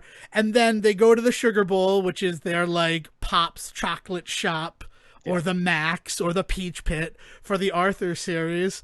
Well, and that's the other thing. Arthur is so influenced by 90s television, and it never changed in the 25 years. No, man. I loved it for that. But yeah, so they go to the Sugar Bowl, and they're talking about it, and then it goes back to the secret basement room, and Oscar the Oracle Octopus wakes back up, and there's crazy laser beams and everything, and then a crazy purple fog comes over the screen, and it says 20 years later, and you have literally 90 seconds of show where Muffy is running to be mayor of Elmwood, where they live. Francine is the head of a sneaker league, so she's testing out the newest sneakers. Buster is a teacher, but he's not the type of teacher that he imagined. He imagined he'd be like teaching on cryptids like the Yeti, and every student would be the brain. But no, like he's having fun, and he's also Arthur's younger sister's teacher, Kate. Oh. And that was the moment that worked for me. He's like, you'll never believe the story that Kate wrote. It's about a baby that can communicate telepathically with animals. And Kate in the show could have those type of conversations with Pal, their dog. Right. So like that was kind of a cool, like, oh, that's a nice thing. And then they hear a car outside and they look and there's DW as a police officer. So you really only get all of those things. But then Arthur, like, he's a cool guy, and they're like, are you going to show us? And he reveals that he's finished a graphic novel called Arthur that is inspired by his adventures. And then he opens it up, and the first panel of the comic book is the first shot from the Arthur cartoon. Yeah, so cyclical. It's a cyclical sort of thing where everything that you've been watching has been Arthur reading and his graphic novels and sharing them with you this whole time. And it's cool, but you know, the way that the internet freaked out about, oh my God, the final Arthur shows them all grown up. And then, no, like... I think the bigger thing was that they just gave Arthur the emo haircut, and everybody was kind of confused about that. But I don't know, have you seen Arthur's fist? He's so angry, Sejohn. He has such emotions. Yeah. So it was just one of those things. The best part about it, I sent you an image of it, is they talked about character trades, which is what they did in the interstitial section with the kids. Yeah, okay. And what the kids had to do was draw a photo of themselves, and on the left side, outside, what people know when like they see them. But then on the inside, what the kid is really like and what they might keep to themselves. So then, like, one kid's like, I'm a combination of Buster and Arthur, and they made a weird Frankenstein Buster and Arthur for the moment.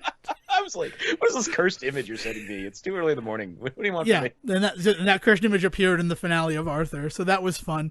But it was like, the worst thing is I feel so bad for that teacher, because she's like, here's mine. And on the outside, she's like, on the outside, I seem very serious and strict. But on the inside, I'm actually very silly. And I'm like, oh man, if I were your student, done. You're done. Revealing to me that you're actually silly.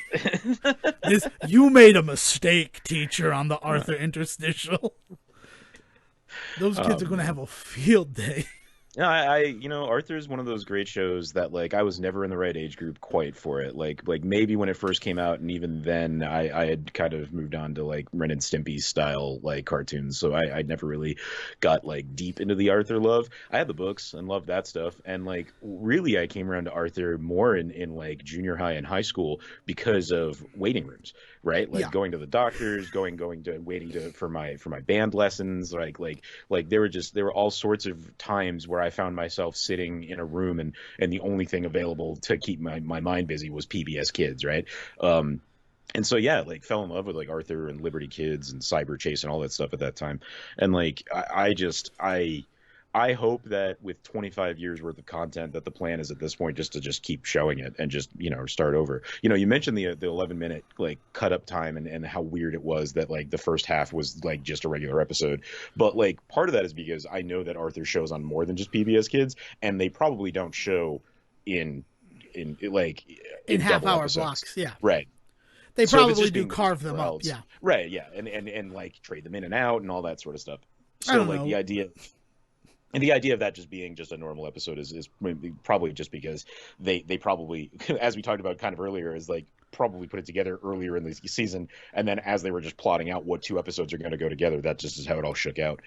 I mean, there were some nice moments. Like, there were a lot of characters who were shown in the episode that, Yeah, like, if this is going to be the last one, it's nice to see, like, that character again. I think her name is Sarah. She's from the episode where Arthur gleeks stuff. The weirdest episode, but like it's stuck in my head. And gleeking is stealing, and Arthur doesn't know that, so he talks about how he gleeks stuff, and he suddenly like falls in cool with like the hardcore like bully-esque kids at Elmwood Elementary School. yeah, yeah, yeah. And one of them is this rabbit girl, I believe her name is Sarah, who like her hair covers her eyes, and they ended up like dating later on in the show, like weird elementary school dating. Yeah. It was the thing that stuck with me. The other thing that I will always remember from Arthur, because it totally reflected my thought process at that age. Because even though Arthur was like, he's like a 9-year-old aardvark, right?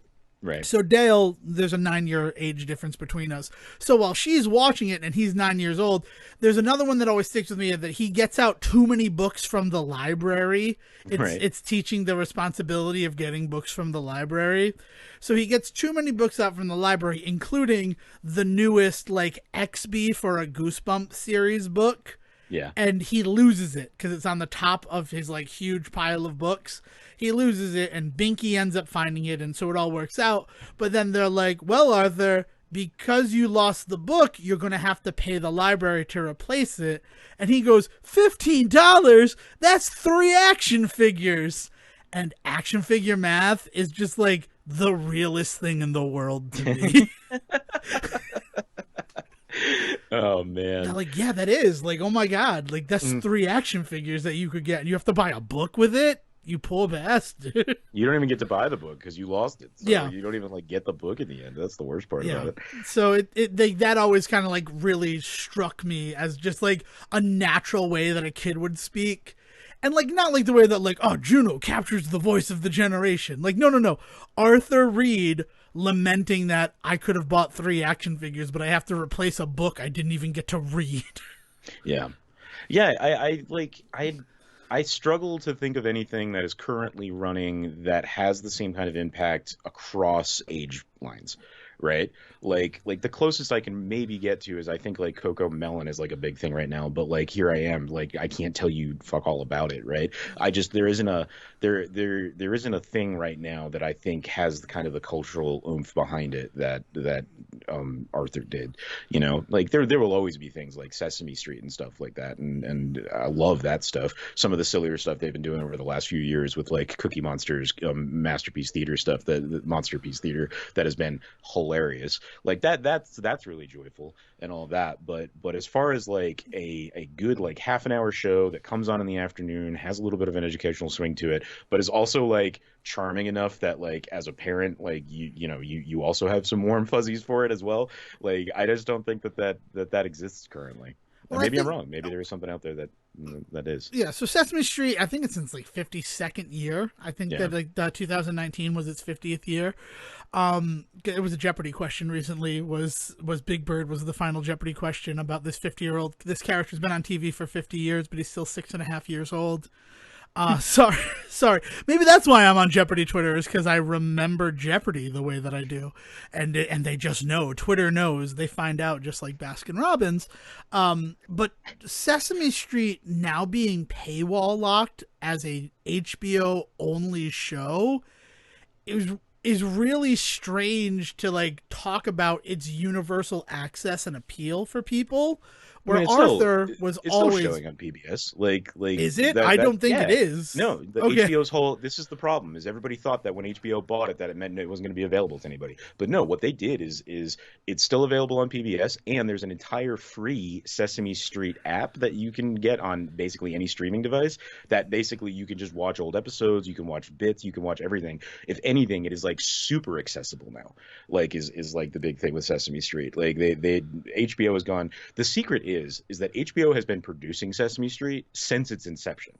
Like there has always been money coming from HBO to Sesame Street in some form, and it has grown over the years. And then when everything happened and it was losing its money, HBO just finally just stepped up and just bought the whole damn thing outright.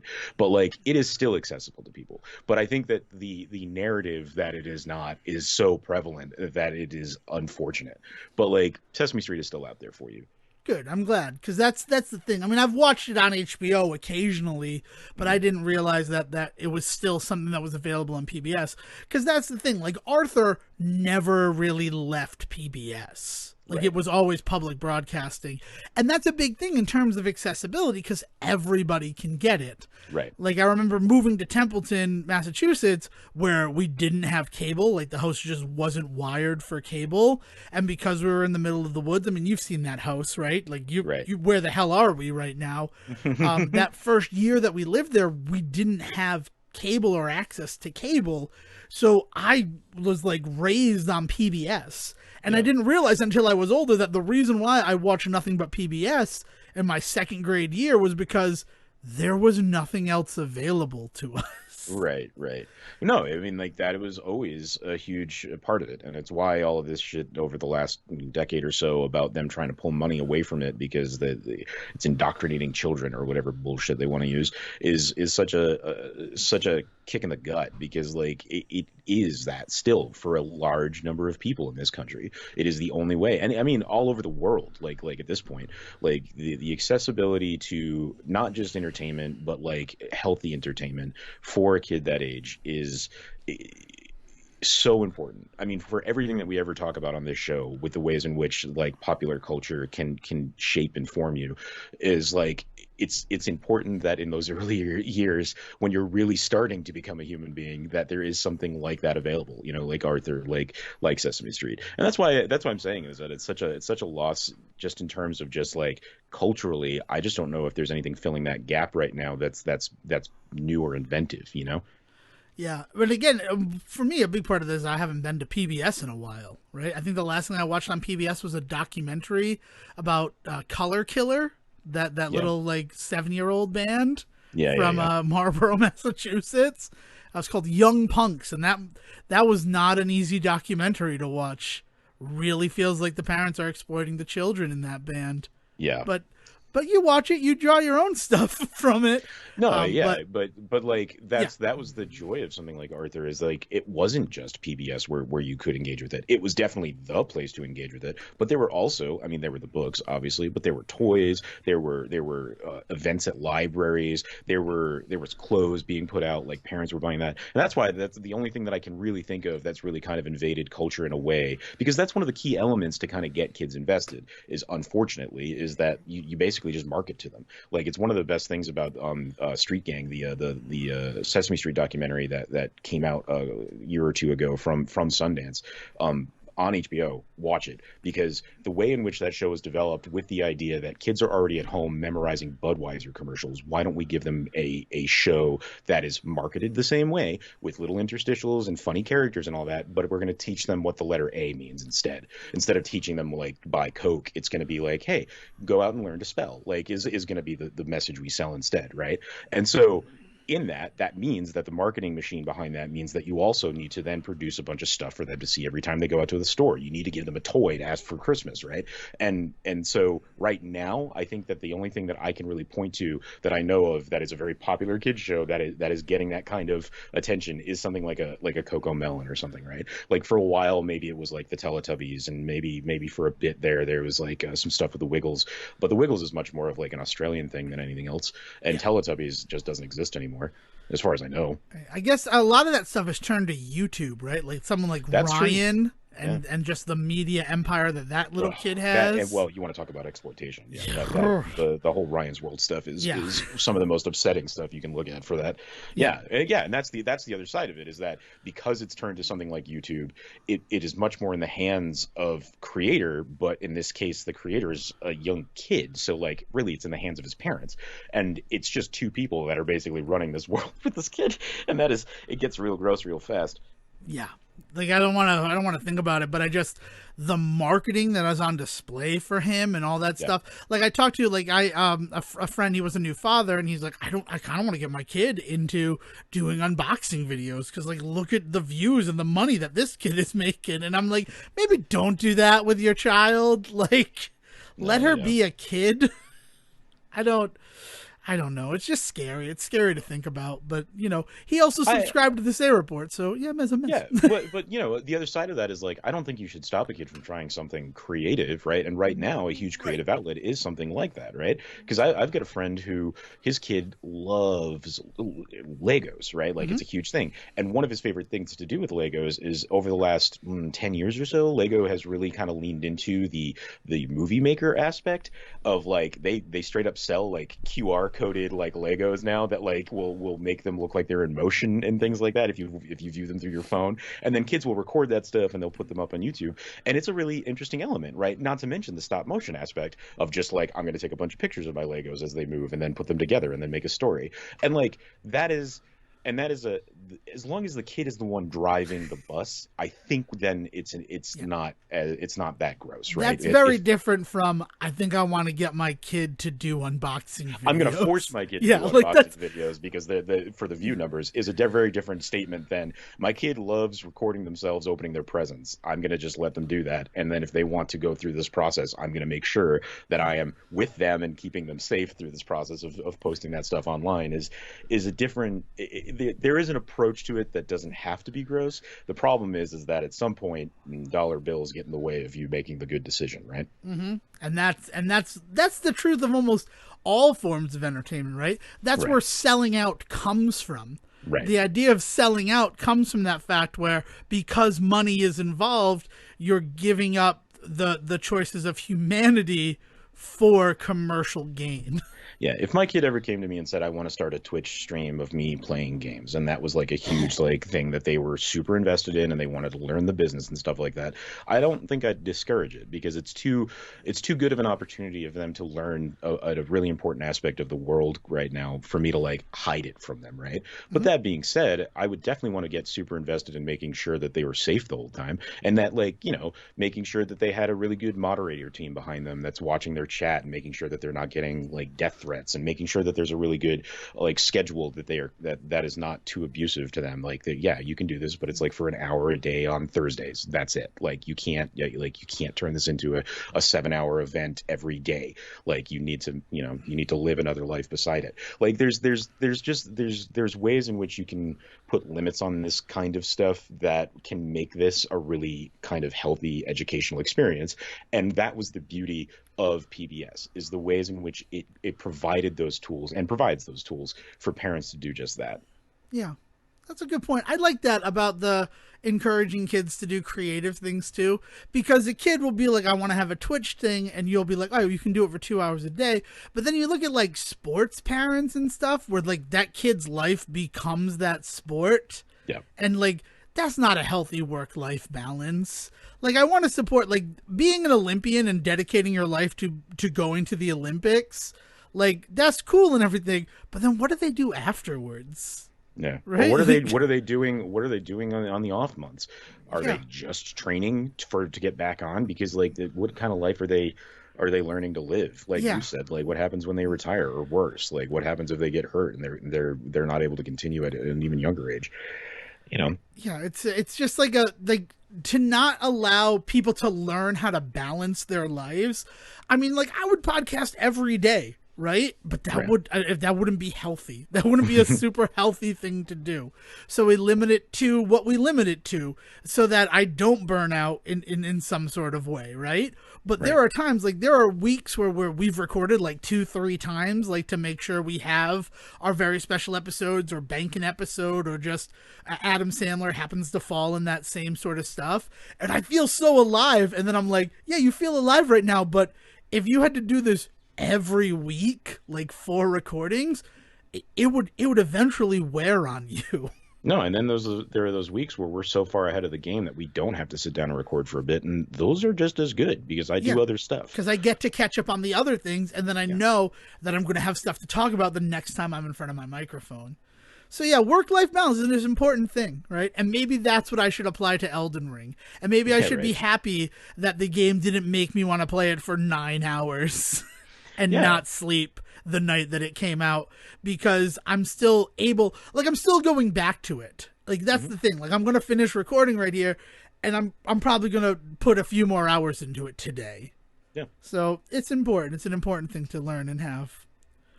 So one last thing to talk about, keyboard watch was the thing that we were doing. Both of us got our keyboards. Sejohn, you've been dealing with it for a week. How do you feel about your mechanical keyboard? I mean, I like it. We kind of did middle of the road to start off with, right? In terms of like the key pressure or whatever it's called. Like, and I love it. I think it hits perfect for me. My biggest thing is I think you pointed it out, is like, it's great, but with the white on yellow, it's real hard to see sometimes. Yeah, it's so I didn't realize that was going to be the case. So Ducky is the brand that we get. They're not a sponsor or anything like that. And my first like light up keyboard from them was called the Shine 7.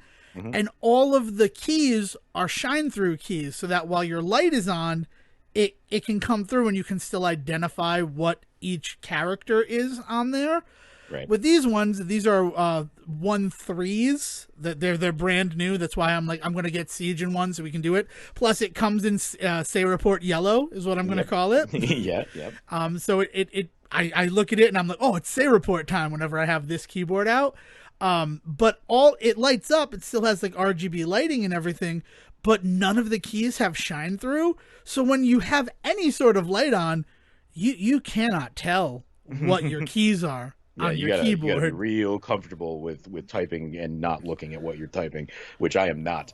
So definitely, yeah. So that's why I was saying is I want to see if I can get some shine through key caps for the letters and the numbers specifically, just because I also think that'll look real classy. Right. And actually, because you mentioned that, I looked out to see if I could find any that would fit for me. And I ended up finding them that were in stock and on sale. So I have modified all of my letters and numbers. And it really does look quite classy. And just to be able to look down, I mean, I could touch type. I mean, a big part of my job is typing and having to be able to put out like 70 words a minute. That's sort of a requirement of my job. But it's nice to be able to look at my keyboard and know what the letters are if I get lost.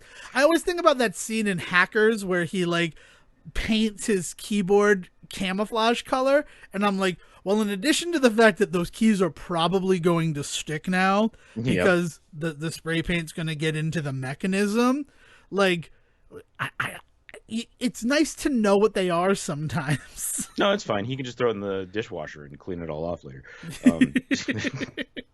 Hackers.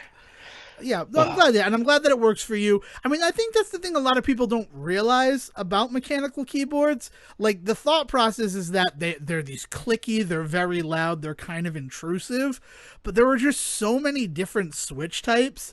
like yours are linear. They're basically silent. Yeah. I mean, like that's the thing is, yes, mechanical keyboards can get really clicky clacky and loud, and there are people out there that want that, and that's why they get them. But the other thing mechanical keyboards can do is they can go in the other direction, and they can actually get real nice and quiet and smooth, which is another thing that people can love. And I'm finding that this right in the middle of the road thing is really nice for me because like I like the tactile feel right now of the switches that are in there. I think that the feedback on them is perfect, and things are bouncing back in a way that like I feel like it's really it's a speed thing, right? Yeah.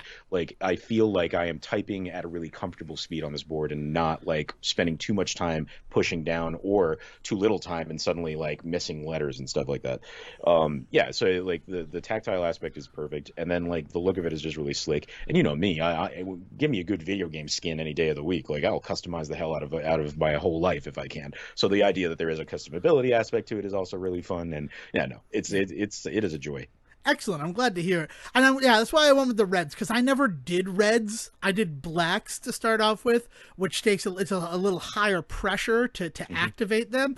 Yeah. And I really like it. I was specifically got it because I was doing speed runs of Final Fantasy for the first Final Fantasy game, and like to know that I entered the proper keys to do the like glitches that speed run requires really helped me.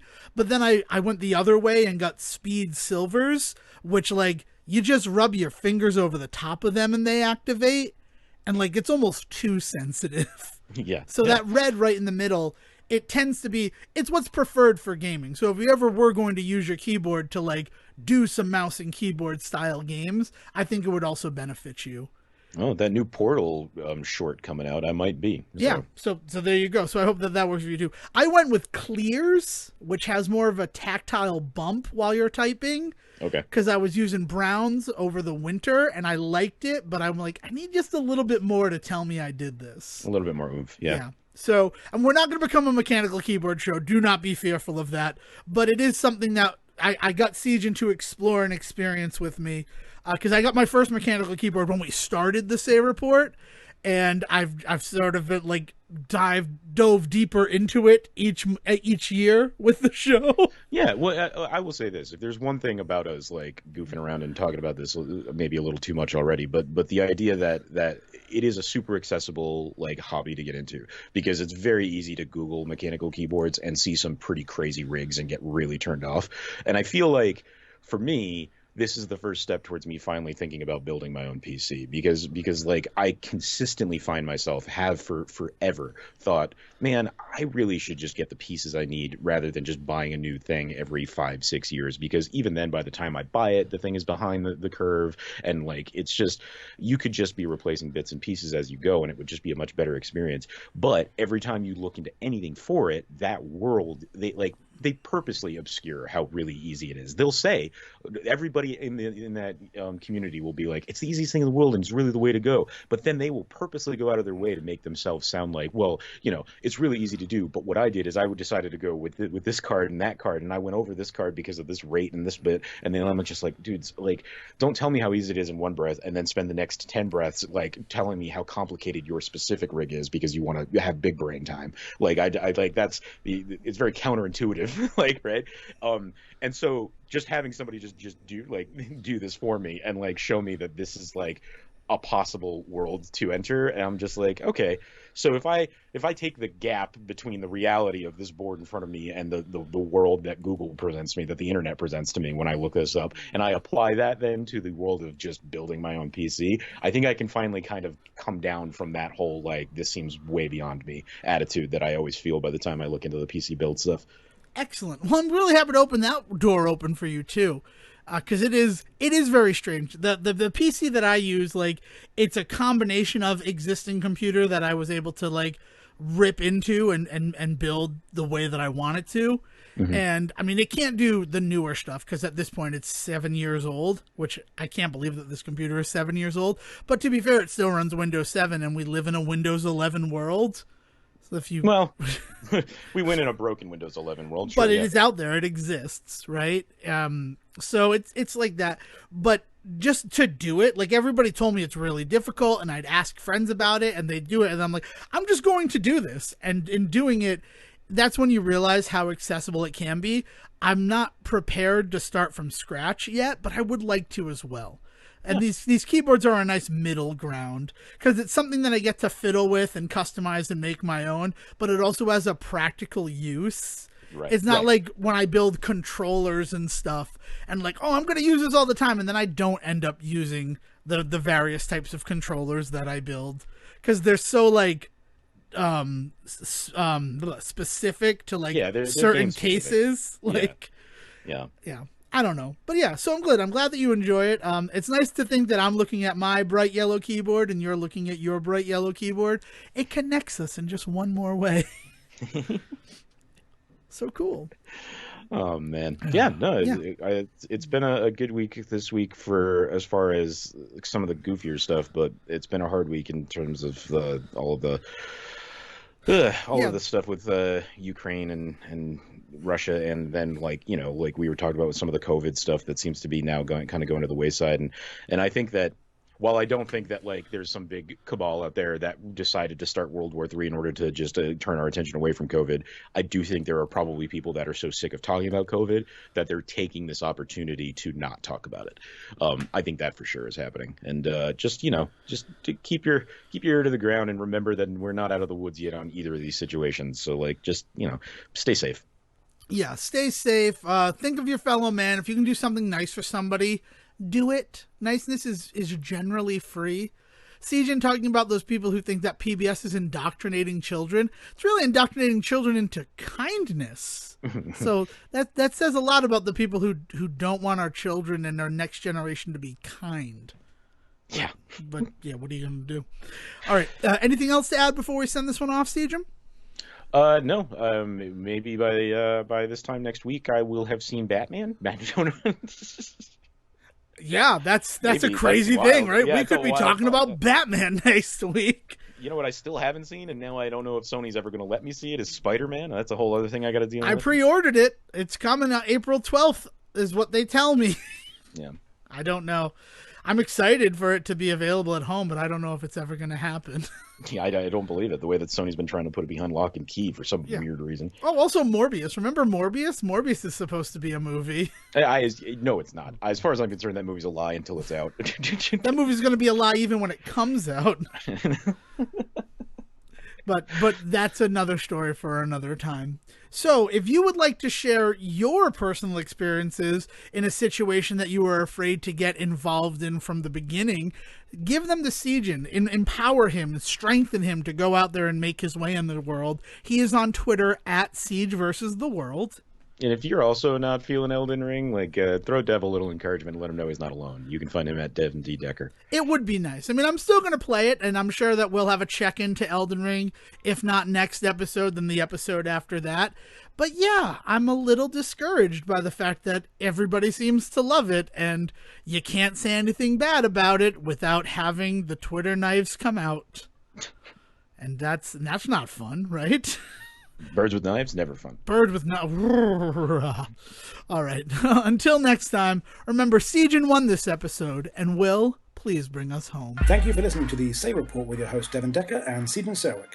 Please follow the guys on Twitter and Facebook by searching for The Say Report, and you can always subscribe on your podcast channel so it's delivered straight to you and you can enjoy it every week. With apologies to your mother, we'll see you next time.